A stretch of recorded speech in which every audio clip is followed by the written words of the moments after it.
네, 반갑습니다. 조용희 목사입니다. 예, 박수를 쳐주시려면 좀 끝까지 크게 많이 쳐주시면 감사하겠습니다. 이게 나오는 건가요 지금 이게? 예. 이게 나오는 거군요. 뭐 아까 보니까는 그 찬양하신 분들이 어디 계시죠? 저기 계시는군요. 완전 SG 워너비인 줄 알았습니다. 와, 진짜 너무 잘하시는군요. 뭐 저 나눔교회 청년들인가요? 나눔교회 청년들이었고 지금은 사역하는 전도사로 또 활동하고 있고 다른 교회에서 사역하는 우리 강호경 전도사님이랑 우리 진선. 예. 그렇군요.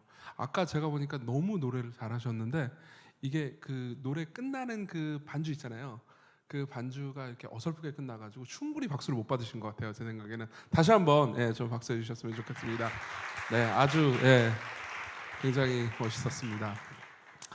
저는 이제 이 책이죠.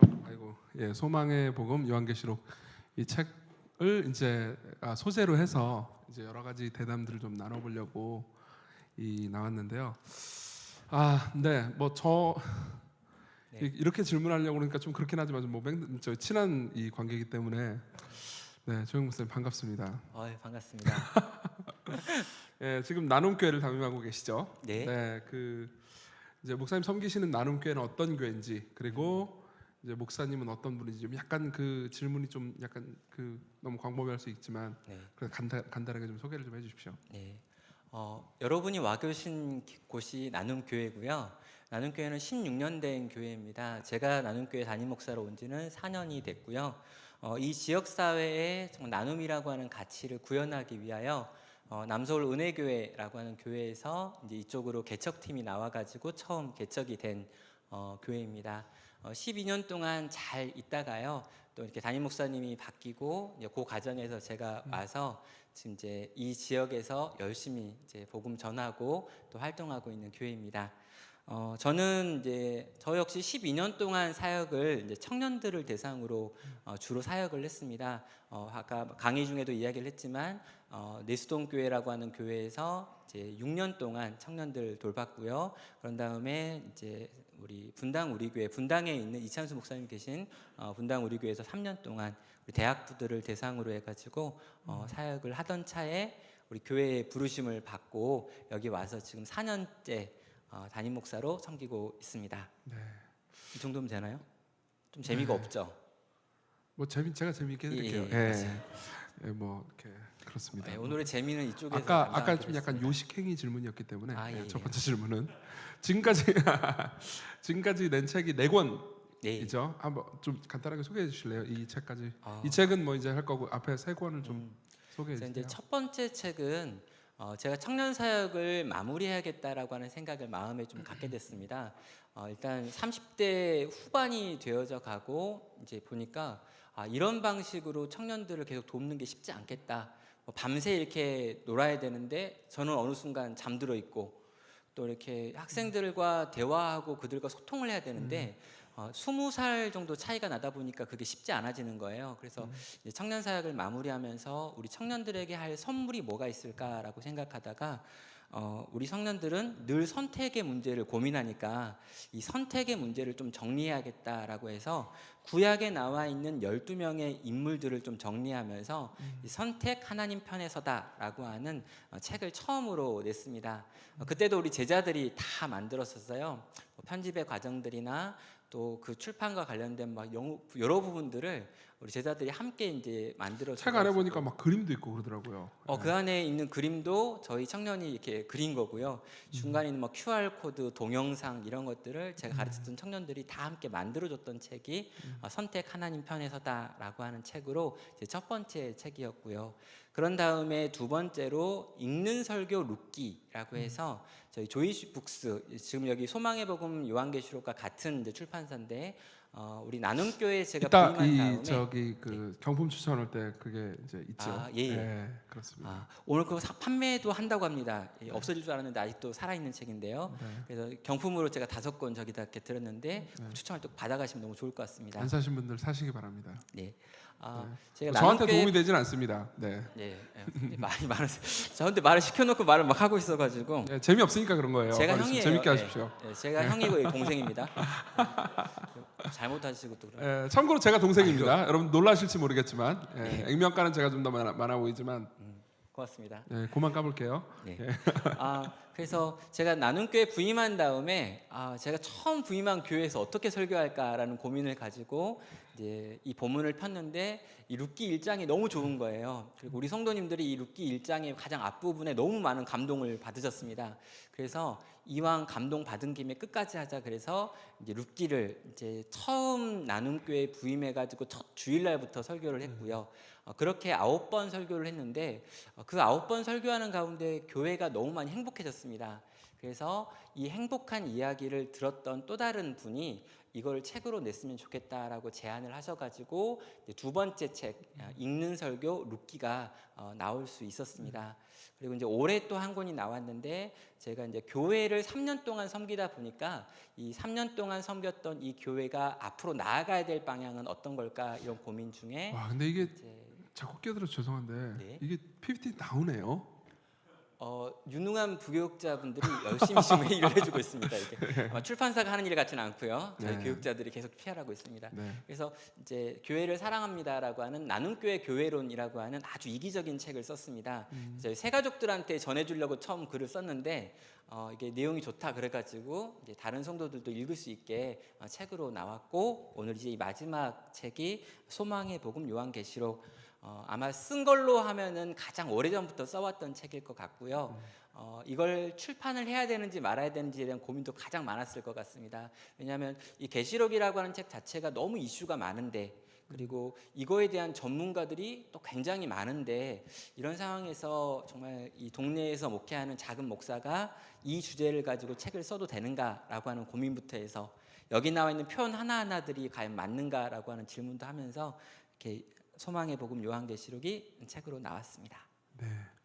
그러면 지금까지 낸 책들을 다 보면 이제 네. 주로 설교집이고 네. 또 이제 그 중에서 2권은 좀 치밀한 강해 설교집인데 네. 그 이제 목사님 설교 평상시에 어떻게 하시는지 그리고 이제 특별히 강해 설교나 설교에 대한 어떤 철학이 있으신지 좀 말씀해 주세요. 저는 이제 제가 약간 시작이 좀 이상한데 제가 이렇게 연애하는 이야기부터 좀 시작할 필요가 있습니다. 제가 대학에 들어간 다음에 너무 연애가 하고 싶은데요. 그때 연애하고 싶은 제게 어떤 목사님께서 설교를 하시면서 어떻게 너네가 성경적인 안목도 없이 함께 살 배우자를 정할 수 있느냐라고 하는 충격적인 선언을 했습니다. 그래서 좋은 자매를 얻으려면 성경적인 안목이 있어야 된다. 그리고 성경적인 안목은 성경을 많이 연구해야 나오는 거다. 그러면서 성경 66권 중에 20권 정도를 연구해야 좋은 자매를 알아볼 수 있는 안목이 생긴다. 이상한데요, 그건?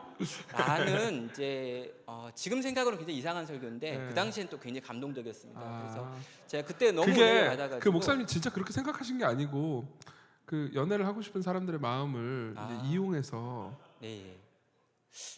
제가 삐딱한 건가요? 제가 너무 순수해가지고 네. 이런 것들을 그냥 순수하게 받아들입니다.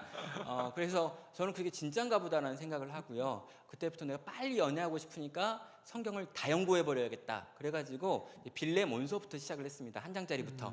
빨리 20권 채워야 되니까. 그러다 보니까 제가 이제 대학교를 졸업할 무렵까지 연애를 못하다가 졸업을 다 한 다음에 20권을 채웠어요. 그래가지고 제 그 당시에 거기에 가장 아름답고 가장 신실한 자매에게 다가가서 내가 PBS 성경 연구 20권을 끝냈기 때문에 이제 그 성경적인 안목으로 당신이 최고다라고 이야기를 해서 이제 그 자매가 이제 저를 좋아하게 된다고 이야기했죠. 연애를 시작했죠. 그래서 그분이 제 아내예요 지금도. 지금도 당연히 지금도 제 아내죠. 예. 그러시군요. 예, 박수를 쳐주시려면 좀 더 뒤에서 네. 오늘 간식을 다 준비해 주셨습니다. 이렇게. 와, 이런 말이라도 예. 한 번씩 안 하면 또 안 되기 때문에. 예, 박수 진짜. 예, 감사합니다. 모든 영광을 다 하나님께 올려드립니다. 그럼 이시권 연구하시니까 네. 진짜 안목이 생기시던가요? 그럼요. 아. 수없이 많은 사람들이 있지만 그 중에 가장 빛나는 아, 네, 빛나는 분이었습니다. 예, 지금도 굉장히 감동하고 계신 것 같은데. 예. 네. 이제 근데 제가 이렇게 성경을 연구하다 보니까 정말 변화가 제 안에 있고요. 그렇게 변화된 마음을 가지고 우리 후배들을 선교단체 안에 돕다 보니까 후배들도 변화가 일어나는 거예요. 저는 청년들을 섬길 때도 동일하게 하나님의 말씀을 잘 가르쳐 주면 그 말씀이 가지고 있는 그것들을 잘 드러내주고 보여주고 또 그것들을 설득하면 이 사람들이 바뀔 거다라는 생각이 있었고요. 근데 그런 이제 목회에 대한 설교에 대한 꿈을 가지고 사역하던 중에 실제로 청년들이 변화되는 걸 본 거죠. 그래서 저는 하나님의 말씀을 잘 연구하는 거, 그리고 그 말씀이 가지고 있는 그 결을 살려가지고 알아들을 수 있게 전하는 거, 이게 제가 생각하는 설교에 대한 생각이고요. 이러면 사람은 바뀐다.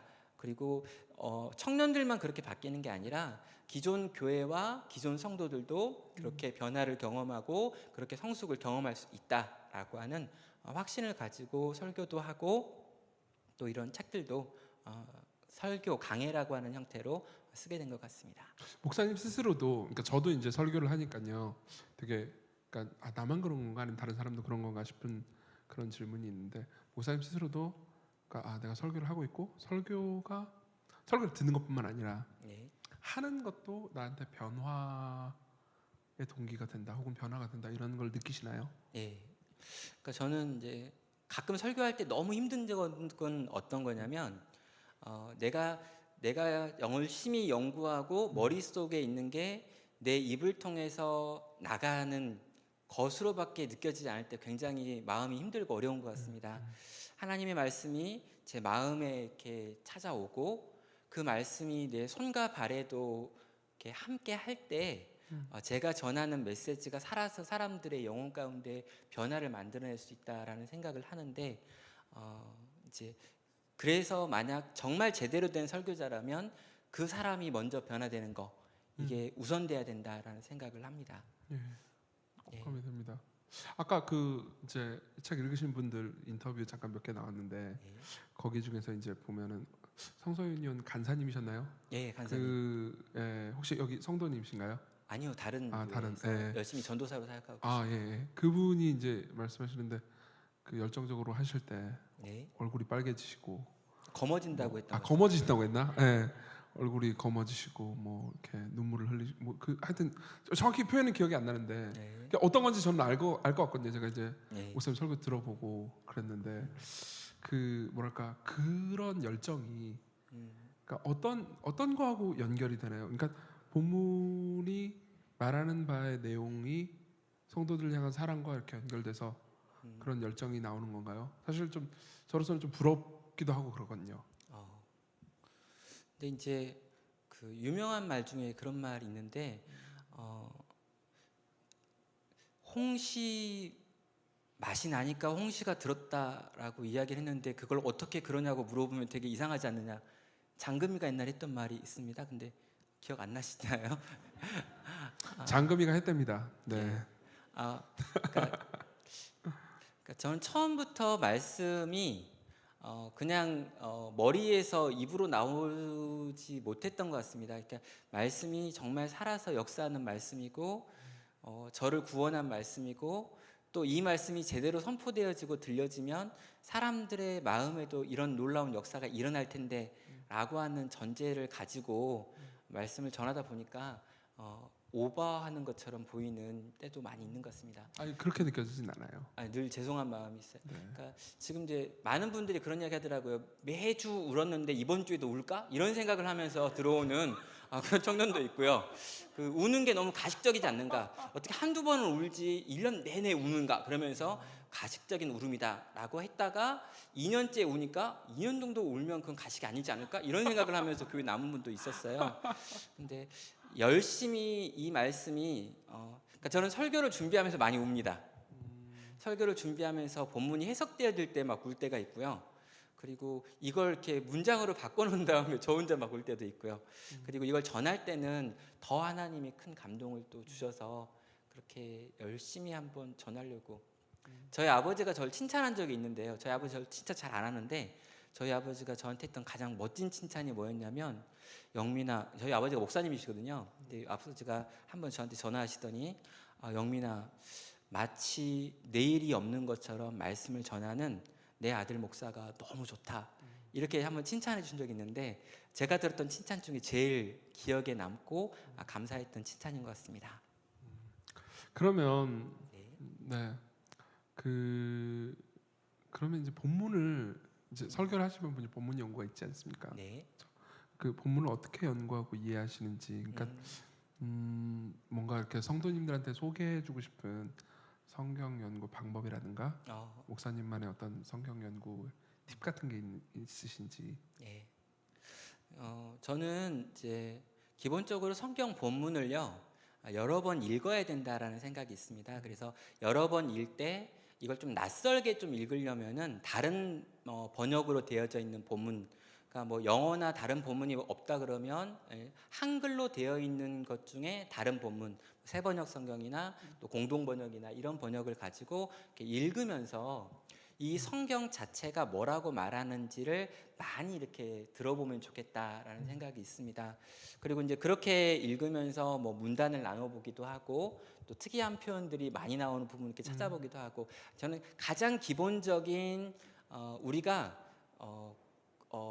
관공서에서 나온 어떤 문서를 읽는 태도로 성경을 읽었으면 좋겠다라는 생각이 있습니다. 관공서에서 나오는 문서를 읽는 근데 태도요? 주로 벌금을 이제 내는 건데, 내가 어디서 이 문제를 일으켰으며 얼마의 돈을 내야 되며 언제까지 내야 되는가, 그리고 언제까지 내지 않으면 얼마의 과태료가 더 추가되는가, 이런 거를 볼 때는요 굉장히 세밀하게 보거든요.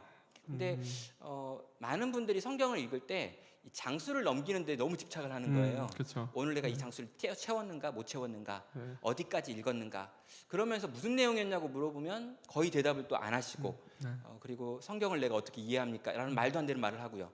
그러니까 성경은 이해할 수 있는 책이고 꼼꼼히 자세히 보면 대부분 이해할 수 있다라고 하는 전제로 성경을 읽어가시면서 내가 가지고 있는 언어로 하나씩 정리해 가시면 나만을 위한 주석이 될 수 있을 것 같고, 좋은 교회 공동체와 이걸 함께 나누면서 만약에 이렇게 본다면 그렇게 크게 틀리지 않게 하나님의 말씀을 읽고 이해하고 깨닫고 삶 가운데 적용할 수 있다라는 생각을 가지고 있습니다. 뭐 설교를 준비하기 위한 주해의 방법을 물어보신 게 아니고, 성경을 기본적으로 읽는 방법에 대해 물어본 거니까 뭐 그 정도로 저는. 그리고 막 좋은 주석 한 권씩 이렇게 좀 갖다서 이렇게 놓고 보셔도 좋겠다 생각도 있고요. 뭐 스터디 바이블 같은 것도 우리 이정규 목사님이 그쪽에 전문가이신데 한국에 있는 모든 주석을 다 잘 알고 계시는 이분이 이제 이런 것들 좀 정해주시면 그런 거 한 권씩 집에 사가지고 쌓아놓고 하면 좋겠다라는 생각입니다.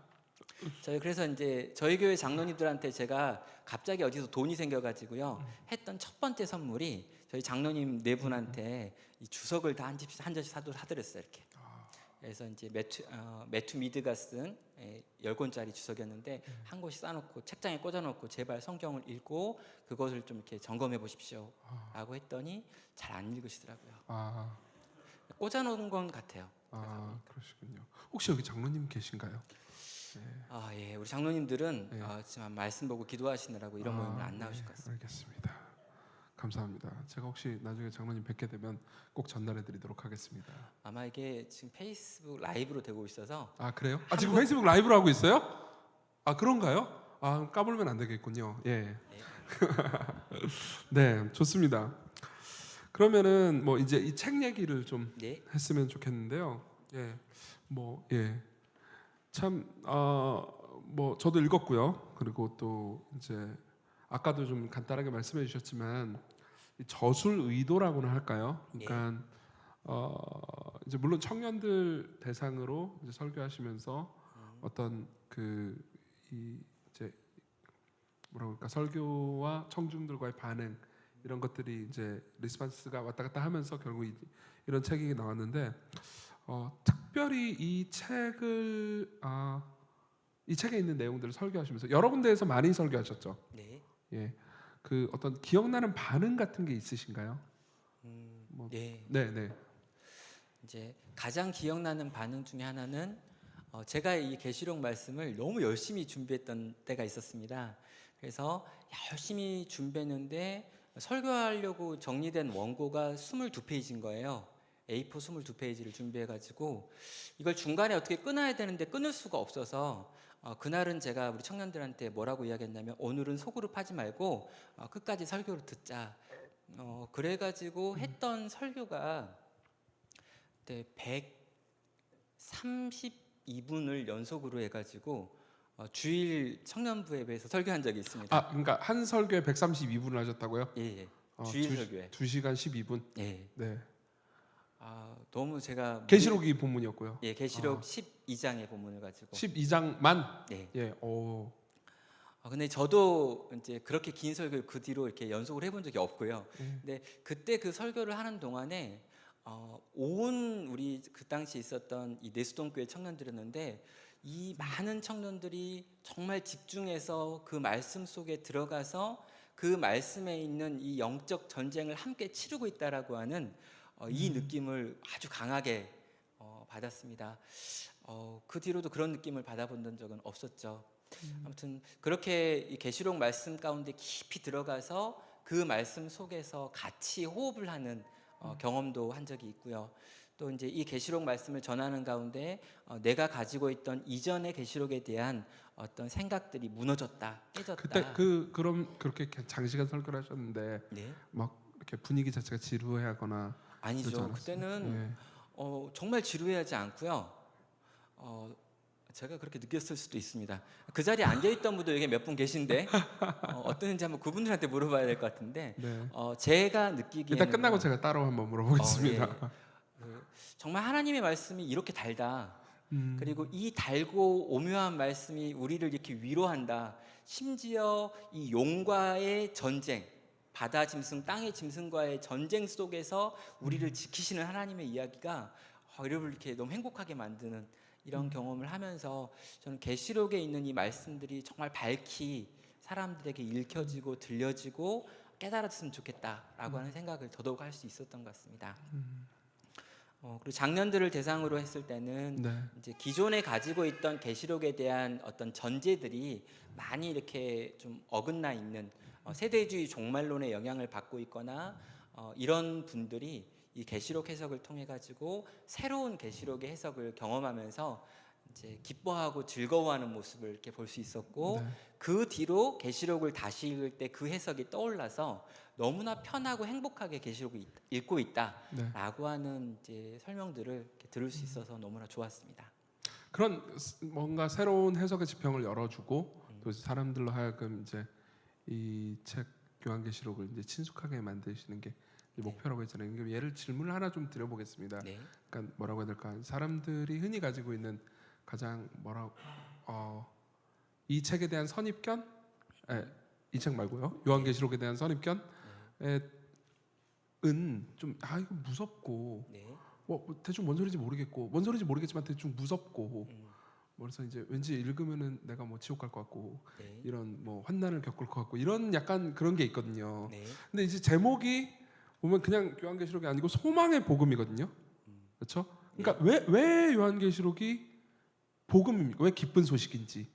그리고 왜 이게 그것도 기쁜 소식 중에서 소망의 기쁜 소식인지. 그걸 좀 설명을 좀 해주실래요? 예를 좀 들어가면서 본문의 예를 들어가면서 설명해 주시면 더 좋을 것 같아요. 예, 이제 소망의 복음이라고 하는 요 이름을 붙이기 전에 제가 썼던 강의안이 있는데요. 강의를 하려고 썼던 그 강의안의 제목을 소망의 책 요한계시록이라고 제가 써가지고 그 강의안을 가지고 강의를 했었습니다. 근데 이제 그 강의안이 기초가 돼가지고 이제 요 책이 나올 때도 소망의 복음이라고 하는 것으로 앞에 붙이고 요한계시록을 쓰게 됐는데요. 일단은 성경 66권 전체가 복음을 다루고 있다. 그런데 요한계시록만은 마치 다른 책인 것처럼 요 성경 66권의 흐름과 전혀 무관한 방식으로 요한계시록이 쓰였고, 그래서 두렵고 종말의 시간표가 들어있고 마지막 때 일어날 무시무시한 일들을 기록하고 있는 책이다라고 생각하는 전제가 너무 많은 한국 성도님들 가운데 있는 거예요. 특별히 어르신들 가운데 그런 생각이 너무 많았습니다. 그래서 그런 게 아닙니다. 성경 66권이 우리에게 복음인 것처럼 이 66번째 책인 요한계시록도 복음입니다라고 하는 이야기를 하고 싶어서 이제 이런 제목을 붙인 부분이 있습니다. 또 하나는요. 저는 이제 기본적으로 이 책에서 가장 중요하게 생각하는 게 1세기를 살았던 이 특별히 이 환난과 핍박 가운데 놓여 있었던 성도들에게 이 요한이 쓴 편지가 어떻게 느껴졌을까라는 생각을 하는 거예요. 정말 고난 가운데 있고 정말 핍박을 당하고 있고 이제 책에도 뭐 설명을 하지만 여러 가지 종류의 이 환난 가운데 있는 그들이 아주 숨어가지고요 어둠침침한 카타콤 같은 곳에서 예배를 하고 있을 때 요한 사도가 우리에게 편지를 썼습니다라고 하면서 그 편지를 들고 와서 그 편지가 낭독되어지는 거죠. 딱 분위기가 이런 분위기 같아요. 이렇게 컴컴한 데 앉아가지고 이렇게 막 있는 거죠. 근데 이 컴컴한 이 속에서 요한이 이 성도들을 향해서 주어진 이 편지의 내용이 과연 두렵게 하기 위한 것일까? 떨게 하는 것일까? 미래에 대한 걱정과 근심을 하게 되려고 하는 책인가? 저는 결코 아니다는 생각이 있는 거예요. 그들에게 위로가 되고 소망이 되고 기쁨이 되고 기대가 되고, 그래서 그 소망으로 지금 이 고통의 현실을 이겨나갈 수 있게 하기 위하여 이 책이 주어졌다. 그래서 이 책은 복음이다라고 하는 요것을 강조하고 있습니다. 뭐 복음, 기쁨, 소망 다 같이 쓸 수 있는 표현이라고 저는 생각합니다. 예를 좀 들어주시죠. 그러니까 예를 들면은 뭐 이런 게 있지 않습니까? 요한계시록은 굉장히 상징이 많잖아요. 사실 예. 요한계시록 어려워하는 성도들이 어려워하는 가장 큰 이유가 이 상징이 너무 많으니까. 예를 들면 숫자 같은 것들도 뭐 666이다. 13장에 나오죠. 그런 것들이 뭐 이제 이렇게 보셨는지 모르겠는데 길거리 돌아가면 666이 베리칩이고 막 이런 거 많지 않습니까? 예. 그게 무슨 의미인지, 그리고 그런 것들을 보면은 막 왠지 그런 거 지옥 갈 것 같거든요. 그렇죠? 되게 두렵고. 근데 왜 이런 내용이 소망입니까? 좀 예를 좀 들어주실래요? 그래서 이런 내용이 소망이냐? 예. 그래서 이제 저도 그 길거리에서 늘 이렇게 피켓 들고 다니면서 이제 곧 주님 오십니다, 막 이렇게 하고, 또 여러분 어느 유튜브에 들어가셔가지고 Are You Ready라고 하는 걸 딱 치시면은요 수없이 많은 요한계시록에 대한 동영상들이 막 뜹니다.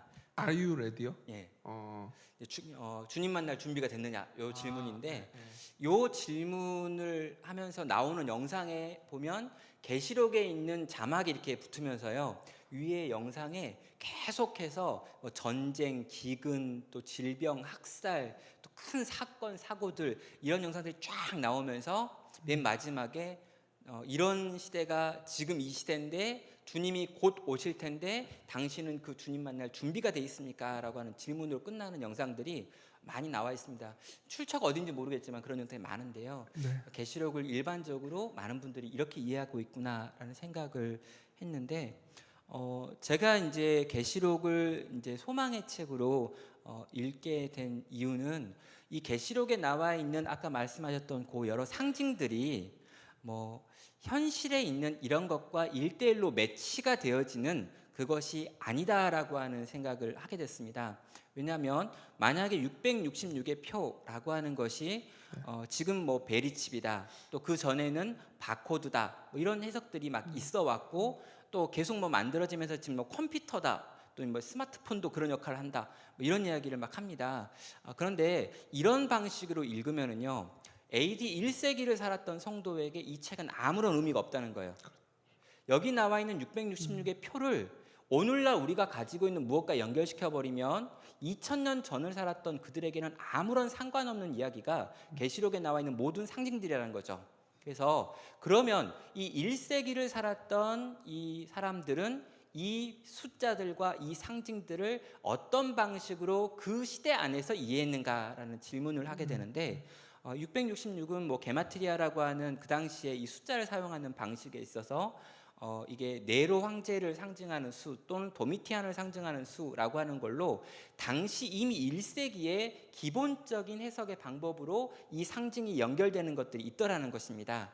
그래서 그런 부분들을 여기에 좀 정리하면서 그들이 네로를 바라보면서 네로의 핍박 속에서 우리가 견뎌내야 된다. 도미티안이라고 하는 우리를 핍박하는 자들로부터 그들이 지금 악의 세력이기 때문에 이들과 싸워야 되고 견뎌야 된다라고 하는 방식으로 아주 실제적이고 구체적인 그들에게는 현실에 일어날 일들에 대한 하나님의 도움과 지도와 가르침으로 읽었다는 거죠. 그렇다면 우리가 굉장히 힘든데 이 힘든 상황을 이길 수 있는 방법을 알려주는 책이라면 이 책은 소망의 책일 수밖에 없는 거죠. 그래서 그런 상징들에 대해서 잘못 이해하고 있는 부분들을 좀 고쳐주고 그 문화 속에서 이게 기본적으로 어떻게 이해됐는지를 좀 찾아가는 과정들을 주의 과정 가운데 담으면 계시록에 있는 수없이 많은 상징들을 오해하지 않겠다라는 생각을 했습니다. 네, 저도 읽어봤지만 그런 상징들이 이 책에 되게 쉽게 네. 쓰여 있고 쉽게 해설이 돼 있고 그리고 그런 게 좀 뭐랄까요 이렇게 잘 다가오는 방식을 할까요? 진짜 내가 지금 살고 있는 삶에서 이 어떻게 적용돼야 될까? 예를 들면 이제 저는 그 이제 13장 이 부분을 읽으면서도 이 설교를 들을 때 혹은 책을 읽을 때도 마찬가지겠지만 진짜 세상에서 되게 세속 권력 혹은 뭐 세속 권력까지 아니더라도 우리 삶에서는 뭐 여러 가지 권력들이 있지 않습니까? 뭐 이제 그 일하다가 부장님한테 술 안 먹는다고 혼난 한 크리스천 뭐 이런 사람들한테도 굉장히 뭔가 이렇게 위로가 되겠다 이런 생각이 들었습니다. 본문이 선별하셨죠? 네. 11개의 그 본문을 선별해 가지고 설교를 하셨는데 혹시 뭐 선별 기준 같은 게 있나요? 예. 제가 이제 계시록을 이렇게 책으로 써야겠다라고 생각했을 때 이제 어떻게든 우리 성도들한테 읽혀져야 된다라는 생각이 네. 있었습니다. 근데 계시록 전체를 다 다루면 딱 사람들이 일단 책의 이 분량을 보고 안 읽을 것 같은 거예요. 그리고 어떤 부분은 우리가 진지하게 좀 깊게 살펴봐야 되지만 어떤 부분은 이 세상이 어떤 심판을 당할 것인가 이런 부분이고 그래서 호기심에 있어서는 굉장히 중요하지만 오늘을 사는 성도에게 적용할 건 특별히 없는 이런 본문도 있지 않나라고 생각을 하다가 아주 교회를 직시해 가지고 이 땅을 살아가는 성도에게 위로와 소망을 주는 본문들만 좀 추려보자라고 해서 이 본문들을 좀 추렸습니다. 원래는 좀 더 본문의 분량이 많고 내용들도 더 있었는데 네. 딱 요 사이즈가 좋잖아요, 그렇죠? 예. 이 가격도 괜찮고 이런 차원에서 어느 정도 이렇게 딱 손에 222페이지네요. 어떻게 맞춘 것처럼 222페이지네요. 222가 가지고 있는 상징의 의미를 좀 살려봐야겠다. 예. 네. 여기 보면은 이제 서문에 보면은 교회 공동체를 향한 메시지를 전하는 본문을 선별했다. 네. 이렇게 말씀하셨는데 뭐 어떤 의미일까요, 이게? 제가 이제 이 계시록을 어떻게든 이제 정리를 해야지 강의를 할 수 있으니까요. 이 계시록이 가지고 있는 구조를 좀 이렇게 배우는 과정에서 이제 이우재 교수님께서 이제 강의하신 이제 두란노 하우주석에 보면 이 계시록의 구조를 여러 사람들이 다양한 방식으로 이렇게 나누고 구별하는 방식들이 이렇게 있습니다. 근데 그 방식 중에 이제 요거 제가 선택했던 방법은 이 교회와 이 세상이라고 하는 것을 이렇게 나눠 가지고 한번 교회에 대해 이야기하고 세상에 대해서 이야기하고 거대한 6장부터 16장까지에 있는 세상의 심판이라고 하는 장 안에 마치 막간처럼 들어가 가지고 교회는 내가 지켜준다, 교회는 영적 전쟁을 싸운다, 교회는 이렇게 살아간다라고 하는 내용들이 이렇게 막간, 그러니까 이 6개의 재앙 속에 교회 이야기, 6개의 재앙 뒤에 교회 이야기, 또 6개의 재앙이라고 하는 방식으로 구조가 형성되었다라고 제가 이제 찾게 되고 정리하게 되면서 그렇다면 이 구조 안에서 교회를 향한 메시지들을 좀 찾아보고 정리하자. 1장 같은 경우에는 교회를 위로하러 오시는 예수님, 7 촛대 사이에 서신 예수, 이런 방식으로 이제 예수님에 대해서 교회에 대해서 이야기를 하는 거고 2장과 3장에는 눈에 보이는 7개 교회 이야기를 이 땅에 있는 모든 교회의 이야기로 이해하면서 그 중에 샘플이 될 만한 교회의 이야기를 적는 거고요. 그런 다음에 이 교회가 경험하게 될 하늘의 예배와 또 이 교회가 경험하게 될 예수 그리스도 앞에 찬양, 새 찬양 이런 방식으로 교회가 주인공으로서 하게 될 일들이라고 하는 관점으로 이해를 했습니다. 그런 다음에 6장부터 16장까지에 있는 그 가장 많이 관심을 갖게 되어지는 이 재앙의 장 속에 세상, 그러니까 하나님을 믿지 않는 세상은 이런 심판을 받는다라고 하는 내용들이 나오는데 그 사이에 이 심판에서 내가 반드시 너희를 지킨다라고 말하는 여기 보면 이제 우리 7장의 내용이죠. 7장에 있는 교회에 대한 내용. 그리고 이런 세상 속을 교회는 이렇게 살아야 한다라고 하면서 10장과 11장에 나오는 두 증인과 또 이렇게 말씀을 먹으라라고 하는 이 책을 먹으라라는 내용. 그리고 영적 전쟁을 이 땅에서 싸워야 된다라고 하는 의미에서 12장, 13장에 있는 내용들이 들어가는 거고요. 이제 그런 다음에 마지막 이제 21장, 22장에서 새 하늘과 새 땅, 교회가 마땅히 가야 될 그 세상. 그리고 중간에 이제 들어있는 부분 중에 우리 교회가 경험하게 될 그리스도의 신부로서의 그 변화된 하늘잔치에 대한 이야기를 넣으면서 그러니까 요한계시록의 전체 큰 흐름 안에서 이 교회가 주인공이 되어서 하게 될 일들에 대한 내용이 있고 이 교회를 바라보면서 이 세상은 이렇게 끝날 거야 라고 하는 하나님의 이 심판의 메시지가 같이 섞여 있는데 이 섞여 있는 부분 중에 우리는 교회에 대한 부분을 살펴보자라고 하면서 살펴본 거죠. 혹시 이제 소망의 복음 요한계시록 후속으로 절망의 복음 요한계시록이라는 게 나온다면 아마 이 세상이 어떻게 심판당할 것인가에 대한 내용이 이 권으로 나올 수도 있겠네요. 오늘 문득 지금 이렇게 말하면서 떠올랐어요. 네. 절망의 복음 요한계시록. 다음 질문이 좀 더 연구하고 싶은 주제 혹은 앞으로의 저술 계획이 있느냐 이걸 물어보려고 그러는데 예, 뭐 하나 나왔네요. 예? 아니요, 이거 안 되는데. 안 돼요. 네. 저는 여기 연구하고 싶은 주제가 딱히 없습니다. 저술 계획 이런 것도 참 말하기 부끄러운데, 그러니까 저는요 제가 공부를 많이 하지 않았다는 걸 늘 우리 이정규 목사님을 만날 때마다 느껴요. 아, 이분은 너무 공부를 많이 하시는구나.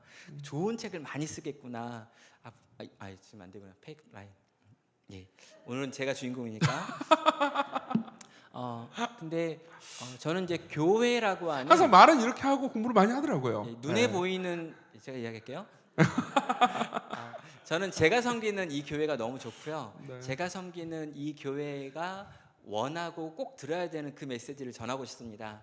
그런데 혹여나 제가 이 교회에서 정말 열심히 준비해서 전한 그 말씀이 우리 성도님들의 마음 가운데 큰 반향을 일으키고 변화를 만들어낸다면 그거는 다른 사람들도 들어야 될 수 있는 이야기가 되겠다라는 생각이 들 수 있다는 생각이 들어요.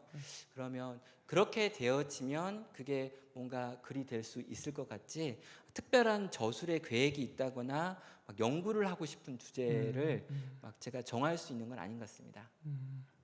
이 책을 물론 이제 이 책을 다양하게 뭐 쓰겠지만, 그러니까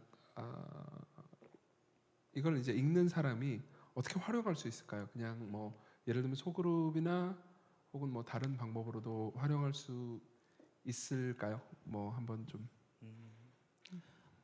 예, 저는 뭐 소그룹 안에서 이 책이 벌써 기본적으로 쉽기 때문에요. 저희 이제 아까 그 동영상에서 나오셨던 그 할머니 사모님께서 하셨던 것처럼 초등학생도 이해할 수 있을 만큼 이라고 하는 표현을 사용하셨거든요. 근데 저는 정말 초등학생이 이해할 수 있다라고 생각을 하면서 이 책을 썼습니다. 나오는 모든 표현들을 초등학생도 이해할 수 있는 방식으로. 그는 이제 공부 좀 열심히 안 한 초등학생 안 되고 열심히 공부한 초등학생. 근데 제 딸은 안 되겠군요. 예. 저희 딸은 가능할 것 같습니다. 네. 자랑인가요? 아니요, 그건 사실은 자랑이 아니죠. 네. 은혜인가요, 그러면? 아니, 그건 팩트. 예. 그건 뭐 은혜도 사실 뭐 아니고 자랑도 아니고 팩트. 네, 갑자기 기분이 나빠지네요. 예. 근데 이제 계시록을 그냥 이렇게 한 번 읽어도 좋을 것 같아요. 한 번만 읽어도 약간 예방책이 될 수 있겠다는 생각이 있습니다. 워낙 그 기존 교회 안에서 계시록을 아예 말하지 않다 보니까요. 이단 같은 곳에서 계시록을 가지고 몇 마디만 말해도 대답할 말이 전혀 없거든요. 그렇다 보니까 저는 이제 기존 성도님들이 이 책을 한번 주의 깊게 읽기만 해도 666이 그런 게 아니고 여기 나와 있는 일곱 촛대 사이를 거니는 분이 누구고 이런 것 때문에 오해하거나 잘못된 길로 엇나가지 않을 수 있겠다는 생각이 있는 거예요. 그래서 아주 쉽지만 정말 예방주사 차원에서라도 일반적인 성도님들이 한번 읽어봐도 좋겠다. 그리고 이 계시록이 주는 교훈들을 가지고 한번 내 삶 가운데 적용해봐도 좋겠다라는 생각을 하고요. 가장 원하는 건 뭐냐면 요 책만 읽고 요 책만 이렇게 막 유명해지는 게 아니라 요 책을 읽다가 내가 계시록을 잘못 읽었네. 지금부터 계시록을 똑바로 읽어봐야겠다라고 하면서 계시록을 제발 읽어줬으면 좋겠어요. 제가 이제 이 책을 편집하셨던 이성민 편집장이라고 하는 분이 계십니다. 우리 편집장님과 막 편집하다가 싸우고 막 이래가지고 지금 이렇게 오늘도 못 오셨는데 사우느라 못 오신 거예요? 아니 사랑하는 분인데 근데 이제 어떤 이야기가 나왔냐면요. 이 책은 정말 단아한 책으로 만들자라는 이야기가 나왔습니다. 단아한 책이요? 단아한. 네. 그러니까 왜 이런 이야기가 나왔냐면 여기 책에 보시면 추천사도 하나도 없습니다. 제가 추천사 받을 인맥이 없어서가 아니고요. 추천사를 받을 수 있는 인맥이 많음에도 불구하고 추천사를 다 뺐어요. 그리고 띠지를 하지도 않고요. 중간에 질문지 같은 것도 넣지 않고 마지막에 이렇게 시작할 때 에필로그, 프롤로그 이런 것도 없습니다. 그러니까 제가 했던 11편의 메시지 그리고 표지 딱 요것만 있어요. 왜 그랬냐라고 할 때요. 저는 요 이야기로 끝나는 게 아니라 정말 이걸 읽다가 계시록이 그런 책이었어? 나도 계시록 한번 읽어봐야겠네. 나도 계시록을 읽을 수 있네. 라고 하는 것으로 넘어갈 수 있다면 이 책의 역할은 다 했다고 생각하거든요. 그래서 이 책을 읽는 과정에서 실제로 계시록을 읽으면서 이 계시록이 가지고 있는 이 아름다움, 막 영광스러움, 막 계시록 사이사이에 있는 막 위로, 막 이런 걸 들을 수 있다면 너무 좋겠다. 막 7장 같은데 막 너무 감동적이잖아요. 또 막 20장 넘어가고 21장 이런데 이걸 보면서 막 이렇게 감격하지 않을 수 없는데 안 읽으니까 감동을 못 하는 거니까. 그러니까 막 하늘의 예배를 보여주고 있는 이 4장과 5장에 있는 이런 장면을 보면서 우리가 영원한 나라에서 누리게 될 예배가 이런 거구나. 이런 걸 실제로 본문 속에 들어가서 보셔야 되는데 워낙 계시록이 무서운 책이니까 아예 펼치지를 않으니까 저는 그런 차원에서 본문을 읽게 만드는 책으로 이 책이 쓰여졌으면 좋겠다. 네. 바람입니다. 네. 예, 마지막으로 그러면은 질문을 좀 하나 할까 합니다. 제가 이 책의 일부를 좀 읽어드릴게요. 222페이지. 무슨 상징이 있는지 모르는 부분입니다. 자, 읽어드리겠습니다. 황제 금신상에 절하지 않습니다. 조금만 타협하면 편해질 거야 라고 말하는 세상에 타협하지 않습니다. 어린 양이 어디로 가든지 그 어린 양의 뒤를 따릅니다. 그렇게 살다 보니 몸에 밴 것이 타는 목마름입니다. 그 나라에 대한 간절한 소망의 갈증입니다. 이런 부분이 있는데요. 전 이 부분이 참 그러니까 되게 좋았거든요. 그러니까 고난 받는 사람만이 그리고 고난 가운데 뭐라고 해야 될까요? 싸우는 세상에 절하지 않고 세상을 따르지 않고 세상을 거슬려서 살아가는 사람만이 영원한 나라에 대한 목마름이 있겠구나. 네. 그런 생각이 들어서 좀 개인적으로는 좀 되게 좋은 문장이다. 되게 뭐라고 해야 될까요? 남는 문장이다 이런 생각이 들었는데 제가 이제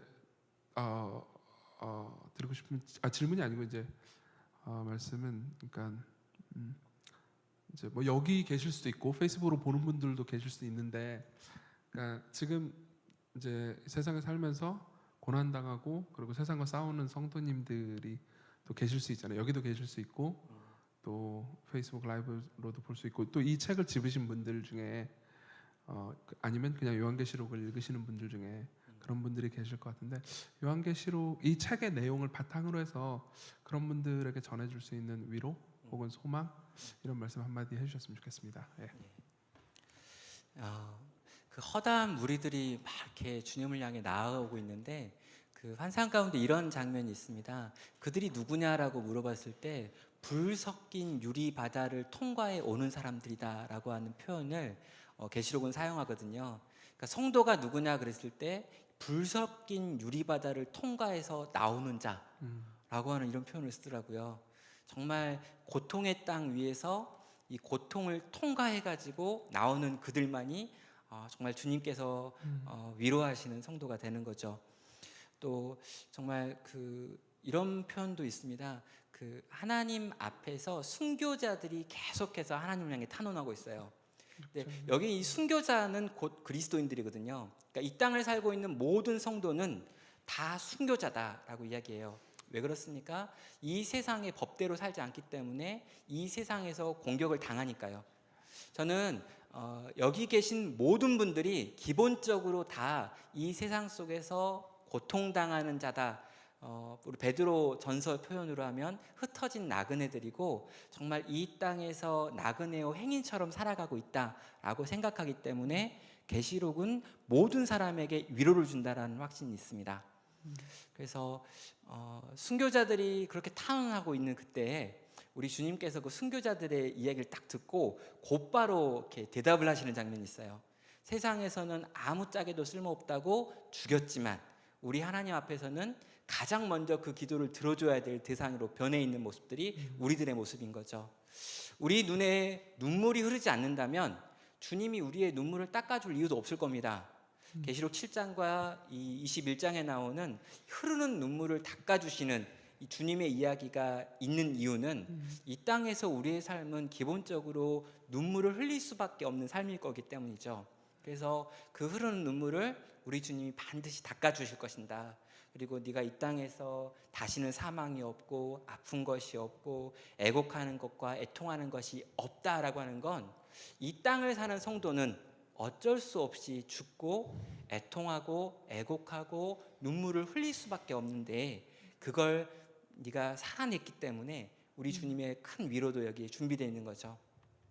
저는 모든 성도가 기본적으로 나름의 고통과 아픔과 불 섞인 유리바다를 통과하는 시간들을 보낼 거라고 생각하고요.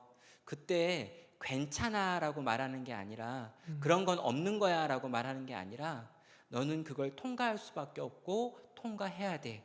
그런데 그 모든 것을 통과하면 그리고 통과하는 그 순간에도 내가 너와 함께 하겠지만 통과에는 너를 위해 내가 이런 면류관을 준비했고 이런 나라를 준비했고 이런 위로를 준비하고 있어 라고 말씀하시면서 가끔은 좀 이렇게 좀 매정한 것 같아요. 그만 내가 이런 고통을 안 줄게가 아니라 통과하자. 통과할 수 있어. 끝까지 가보자. 갈 수 있어. 그리고 오면 안아주시는 우리 주님이 기다리고 계신다는 확신을 줘서 소망 때문에 우리는 여기서 이 불 섞인 유리바다를 통과할 수 있는 것 같습니다. 여기 계신 모든 분들도요, 그렇게 그 불 섞인 유리바다를 통과하셔서 우리 주님 품에 안기시고요, 그분이 우리의 눈물을 닦아주시는 것과 그분이 친히 우리를 위로하시는 걸 맛볼 수 있으면 좋겠습니다. 네. 설교로 끝났나요? 네. 죄송하네요. 예. 그런 것 같습니다. 그러니까 사실 이제 말씀 들으면서 그런 생각이 드네요. 그러니까 주께서 우리에게 고난을 주신다라는 것이 굉장히 야속하게 느껴질 때가 되게 많은데 뭐라고 해야 될까요? 고난 가운데 우리를 안아주시는 주님이 계시다라는 것을 사실 이제 대부분 또 그러니까 아는 내용이기도 하지만 계시록을 통해서 뭔가 다시 바라볼 수 있게 하고 그리고 저는 이 책이 되게 좋았던 부분이 이제 제목도 소망의 복음이지만 어쨌든 계속 성자 하나님 그리스도 우리 주 예수 그리스도에 대해서 말해준다는 게 굉장히 좋았거든요. 근데 이제 예수님만 계속 얘기한다는 게 어떻게 보면은 좀 예수님 제일 중요하지 다 아는 내용이지 라면서 질릴 수도 있겠지만은 사실 부부간에 사랑한다라는 말이 아무리 많이 해도 질릴 수 없듯이 뭔가 그리스도를 계속 말해주고 복음 안에서 비록 요한계시록이라는 어려운 텍스트를 통과해야 되지만 복음 안에서 그리스도 우리를 안아주시고 우리의 고난 가운데 함께 하시는 그리스도를 말해준다는 게 참 위로가 된다라는 생각이 들었습니다. 네. 왠지 잘 마무리한 것 같은 느낌이 들지 않으십니까? 아주 아름답게 마무리해 주셨어요. 여러분들 질문 좀 들어온 게 있어서 네. 이 질문 좀 제가 해드리고 그다음에 경품 추첨인가요? 예. 그다음 여러분들이 진짜 기다리시던 시간 지금 이어나가도록 하겠습니다. 질문 3개 들었는데 다음번에는 어떤 책을 내실 예정인가요? 아까 대답하신 건가요? 절망의 복음? 절망의 예. 제가 궁금한 건데 네. 이게 이제 선별된 본문이니까 네. 이게 선별된 게 아니고 이제 22장 전체를 다 커버하는 그런 책을 내실 생각도 있으신가요? 이제 만약에 세월이 많이 지나서 네. 이제 제가 했던 설교를 기억하는 세대가 좀 없어지면 그건 너무 안 되네요. 아무튼 좀 그래서 다시 해도 또 옛날 거 또 한다 이런 말씀을 우리 성도님들이 안 하게 될 때쯤 되면 그러면 계시록을 처음부터 끝까지 한번 쫙 정리해 보고 싶은 마음도 있습니다. 네. 예. 그때는 좀 훌륭한 책들도 더 많이 읽어보고 학자들이 뭐라고 했는지도 살펴보면서 좀 만들어야죠. 네, 알겠습니다. 또 질문이 있는데요. 하나님 말씀을 사랑하고 가까이 하는 비결 좀 알려주세요. 하고 스마일이네요. 예. 참 어려운 말씀인데요. 하나님 말씀이 재밌잖아요. 그 재미 없나요? 그러니까 저는 이제 그런 생각이 들어요. 전교일등 하는 사람들이 공부가 재밌다고 하더라고요. 그러니까 저는 그게 아니고 저는 하나님 말씀이 너무 재밌어서 열심히 보거든요. 근데 하나님 말씀이 우리에게 주신 축복이고 하나님 말씀 자체가 우리에게 놀라운 선물이고 하나님이 자기 자신을 이 인간이 알아들을 수 있는 언어 가운데 계시하신 것 자체가 엄청난 은혜니까요. 저는 이 말씀 또 기도라고 하는 게 단지 그냥 해야 될 의무나 우리가 뭔가 돌파해야 될 어떤 과제물처럼 생각하지 않았으면 좋겠어요.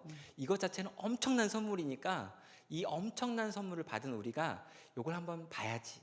너무 저는 막 이렇게 긴장하지 않으셨으면 좋겠고 이걸 보다 보면 이게 이렇게 달구나 맛있구나 행복한 거구나라고 느낄 수 있다라고 생각을 합니다. 그리고 기본적인 지식도 필요하죠. 그래서 이제 이 지식이 있어야 그 지식을 토대로 해서 더 깊은 이해가 나가기 때문에 좋은 목사님들이 쓰신 좋은 글들과 좋은 설교들을 통해 가지고 말씀을 이해하는 폭도 넓혀갔으면 좋겠다 이런 생각도 있습니다. 네.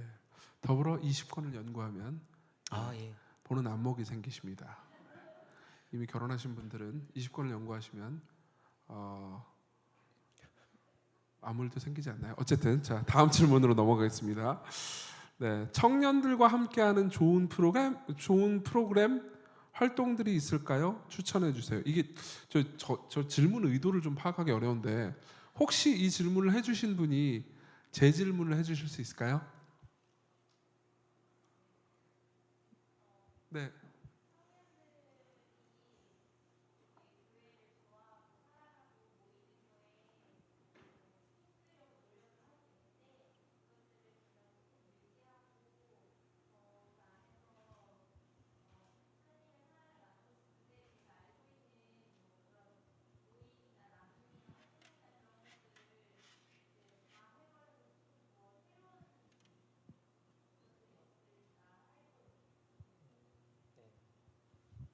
답변할까요?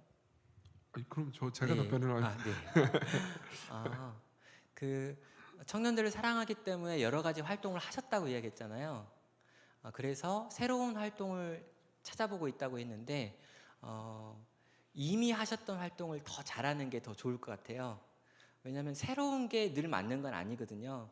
그래서 이미 우리 청년들과 했던 것들을 더 열심히 하고 더 풍성하게 하려고 하는 게 더 좋겠다. 왜냐하면 이미 했기 때문에 나 노하우가 있으니까. 새로운 걸 시도하는 거가 대부분 다 이전 것보다 못한 경우들이 많거든요. 그래서 우리 청년들 이렇게 아마 청년 갑자기 사역을 반성이 하는 되네요. 제가 예? 왜 갑자기 제가 반성이 되네요. 그래요? 네. 그러니까 저는 이제 청년 사역에서 정말 중요한 몇 가지 핵심적인 요소는 있어요. 근데 그 중에 하나가 정말 고기를 많이 구워야 된다 뭐 이런 거가 있거든요. 고기를 많이 이건 먹어야 참 된다. 자랑스럽네요. 고기를 많이 구워야 된다.